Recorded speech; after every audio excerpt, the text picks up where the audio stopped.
Hello, I am Michelle Havelock, and I am here to introduce to you your speaker, Mr. Gregg Mannette. Gregg Anton Mannette is married to Narisha Mannette and is the father of a 14-year-old son, Gregg Alejandro.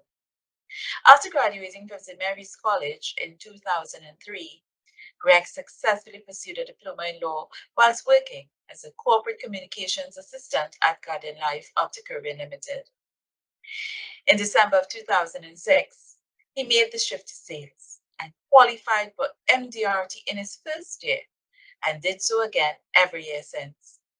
At the age of 30, he was the youngest agent locally to qualify as a life member under the new rules. Then he went on to attain court of the table level MDRT. Gregg has successfully qualified for 7 overseas conventions for Guardian Life of the Caribbean Limited, and during his tenure earned a plethora of industry awards for his years in the business. More recently, Gregg won Guardian Life's Agent of the Year 2013 and 2019, and is the youngest of 5 inductees into the Chairman's Circle, a club reserved for the most consistently high-achieving Guardian Life producers. He is currently a unit manager at the Jeffrey Marsley's branch and has 8 agents under his stewardship. Gregg served on the Membership Communications Committee of the MDRT as our country's chair for 2015, 2016, and 2017, and as the MDRT Caribbean Zone Chair for 2018 and 2019. Ladies and gentlemen, let us welcome your speaker, your presenter on the topic, Coming Out of the Dark, Mr. Gregg Mannette.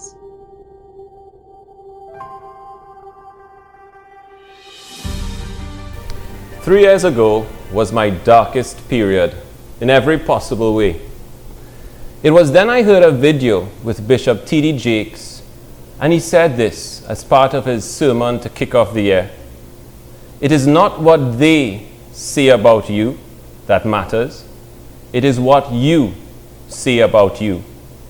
And for things to change, you need to change. I want you to let that sink in, my friends. It is not always what they say about you, not what your friends say, not what your family says. It's not what, dare I mention, your manager says. It is what you say about you. Bishop T.D. Jakes' words resonated and reverberated through the darkness and came to find me almost like a lighthouse guides ships on dark, stormy waters on one early Saturday morning. These were the words that proved transformative. Transformative was the word for that year. There were some really powerful words that ministered to me and catapulted me away from my Waterloo, my lowest times, that helped me to find strength from within, to turn the situation into a learning experience, a crucible. I want to share with you how I not just emerged, but emerged well from the darkness that for me was so many very ways 2018. My lowest ebb did not come upon me all at once, you see. Darkness seeped in through the many cracks I made. So unsuspectingly it creeps up. The neglect that builds up little by little over time. The same ones that I refused to acknowledge or recognize until the dimness almost engulfed me. Sometimes we fail to see that personal struggle impacts our professional lives. So there was I, so busy pursuing success that I neglected a key principle of the whole person. According to MDRT's philosopher, Mortimer Adler, addressing the 1965 annual meeting at a hotel conference room, the Peabody Hotel in Tennessee, he said our professional lives allow us to live, but it's the other dimensions that allows our lives to live really well. The whole person engages us in a lifetime pursuit of balance in all aspects of a man's life. His mental health, his physical health, his spirituality, his family life. And me? I wanted to get things quickly without realizing that putting in the quality work in the right places and literally everything was affected because I didn't do that. I forgot. I totally lost sight in the ensuing darkness. And I forgot that Mortimer Adler was right. Balance is always key. The key opens the doors of awareness, knowledge, and understanding. In my dark year, I was so rigidly focused on success that my personal and professional vision for my life was way out of focus. I lapsed into the mundane rat race of an ineffective routine, the type of routine that I was not accustomed to in my prior years of success. Friends, you see, I even failed to pay attention to what I put into my body. Simple things, such as adequate sleep, exercise, nutrition, and maybe a few more beers than my waistline could endure. These all became ghost concepts to me. I abused this body of mine, the host of my mind. I had become overweight, and consequently I became hypertensive. I had given little time towards nurturing my loved ones. These people around me, the very people for whom I was working so hard to provide a good life for. I was not even gifting them with my active presence. Professionally and personally, I was at a point where something had to break, and I was determined that it was not going to be me. Today we are called on to reflect on the power of choice, coming out of the dark. Choice is a synonym for decision. This common word, decision, finds root in the Latin word decidere, which literally means to cut or to kill the alternative. The thing is, when we are drifting towards our darkest point, we tend to create defenses, all the excuses, all the denials, until they are declared null and void. If we are blessed, now if we are really blessed, someone calls us to a moment of decision. This help is often disguised and can be mistaken for a drawback, for an attack, for criticism, if it is not effectively communicated or if it is wrongfully received. My moment to choose came disguised in a very unbearable, uncomfortable conversation that upended the illusions I had been clinging to.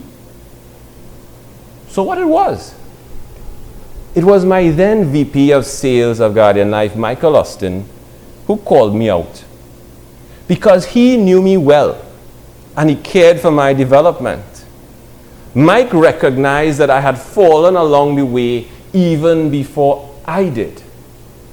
He formally denied my appointment as a unit manager at the end of 2018. I felt hurt. I felt betrayed. I felt like if all my effort wasn't good enough. But then, to make sure that I was learning, life used Mike to deliver a more spiritual strength training for me.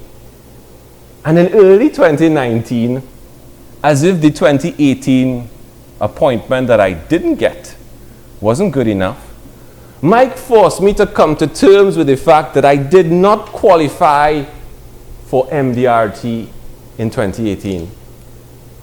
Now, this was no easy task for him. Michael always looked out for my development as the VP, and he did what he needed to do. But as a coach, he did what was the right thing to do. But I didn't understand it then. In my conversation with him that was witnessed by my colleague Gail Singh, the then country chair for Trinidad, it was almost a desperate attempt on my part to interpret the MDRT qualifying criteria to give myself hope of a chance of qualifying. Mike was just my guardian angel on that day who made it clear to me I had reached the bottom. It may seem insignificant to those who may not appreciate MDRT as much as I do, but this absolutely shattered me. And it made me embarrassed at first not to qualify for membership in an organization that was such a big part of my life. This was indeed my period of professional darkness. Sometimes when we are reeling from one hit, as I was after talking to Mike, life throws us, if we are doubly blessed, onto the path of someone who gives us direction. That's where the video with Bishop T.D. Jakes comes in. Happening in that same week, I stumbled headlong into a video that I was compelled to take action. It gave me direction that I needed to take this darkness and turn it in from a tomb experience into a womb experience, so I could stop being dead on arrival to important life events and instead give birth to a new zeal for my life. This was at the beginning of 2019. So now we have all been there. Dark times are not reserved for someone else. So how did I take it and break it and make it work for me? And how could you make it work for you? At this time of pandemic, when so many people are facing challenges to adapt and to be resilient, I hope I can offer a little insight that you can take with you now through to the end of the year as we continue adjusting and hopefully tactically responding to the different times in which we live, that in many ways feel darker than looking darker, if you know what I mean.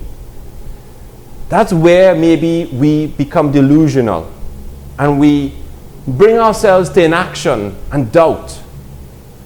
We become blinded by the way we allow ourselves to feel than by what we actually see. Firstly, the dedication to our career is not the same thing as being dedicated to your life. Vacancies are advertised every single day. We know that becoming a professional in this field is an open invitation at first for all, but few are called to hold the lantern and to spread the light of insurance.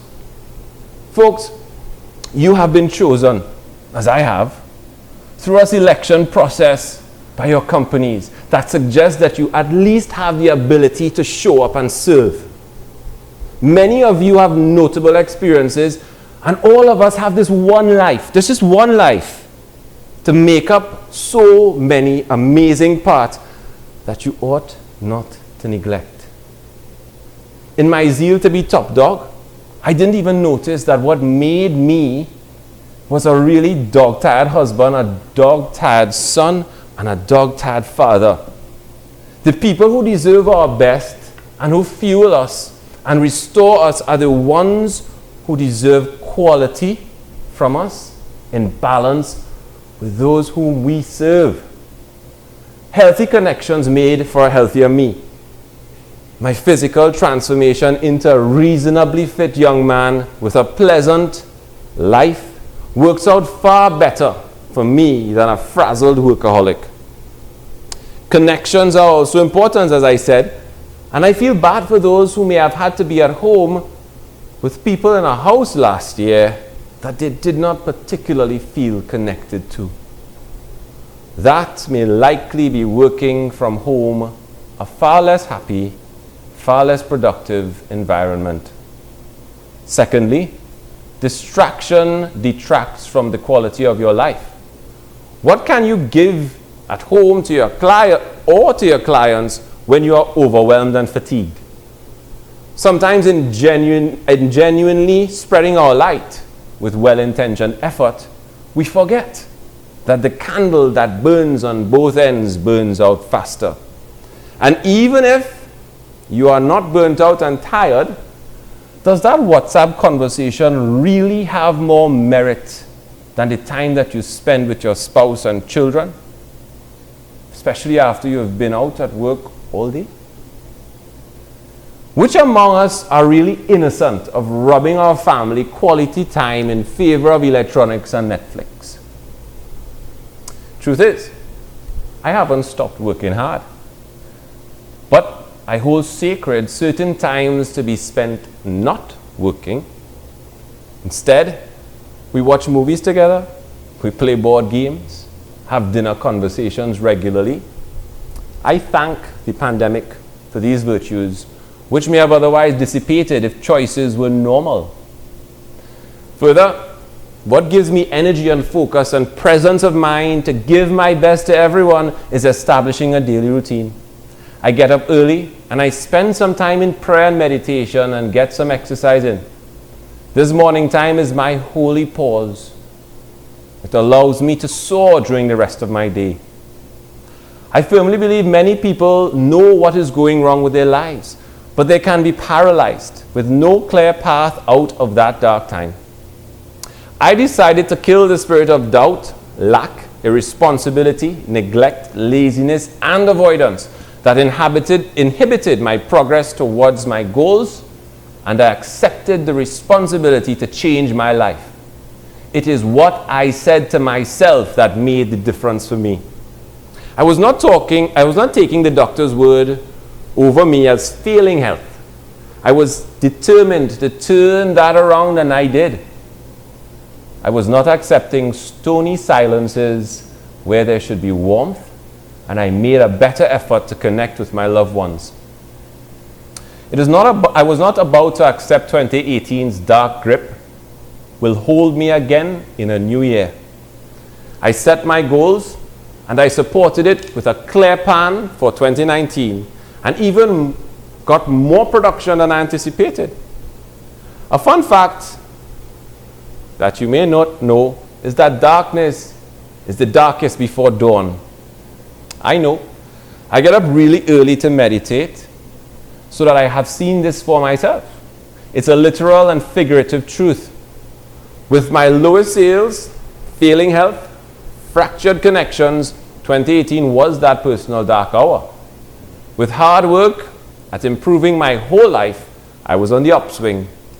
Visions and affirmations manifested into beautiful scenes that became 2019 because actions followed thoughts and words. Opportunities started to present itself to me whilst I transformed consistently and persistently. And as each month passed, hours of prayer and meditation accrued, and each mile I ran illuminated my year. My effort in that year would see me to be the agent of the year for my company and the top producer in the industry as well. Whilst I successfully completed 5 courses of professional study, man, it really was a year. I recognized that to shine my light, I must clear my strategy, be very clear in it, then that will give me the best chance to see the path ahead to achieve the goals I set out. The plan was supported by the pillars of the whole person concept.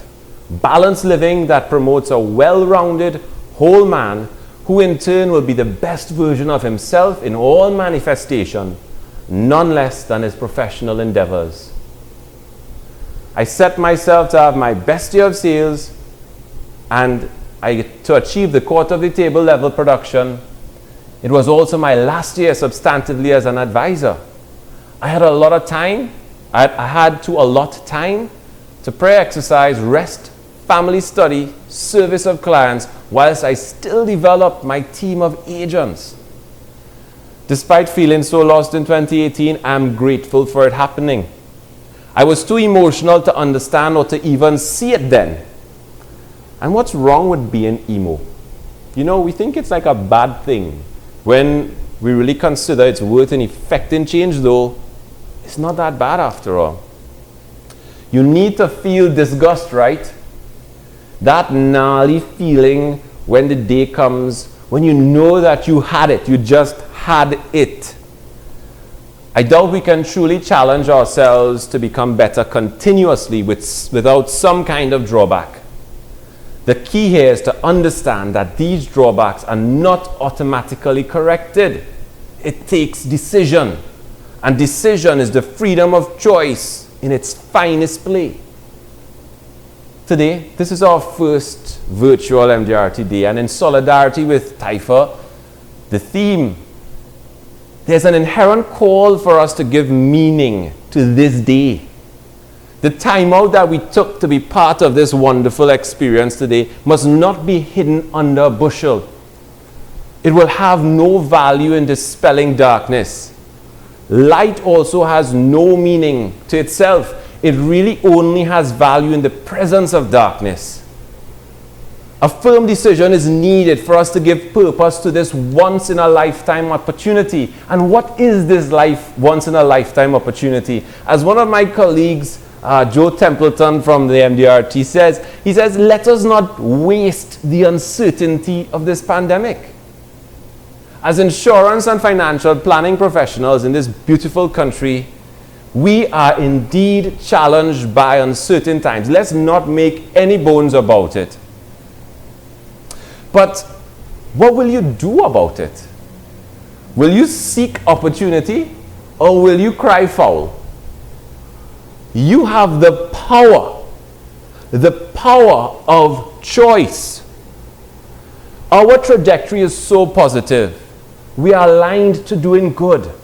And by carrying that lantern, we become beacons of hope. This week, I submitted to be processed my first death claim for COVID-19. So since we established earlier that darkness is reserved for no one, I challenge you today to make sure that darkness does not descend on those who you love, those who you are responsible for, to guide financially, to direct. And even if you have not yet met that person, you do have a duty to them because that is what your profession demands of you. Maybe they have an annuity only. Maybe they're not sufficiently covered.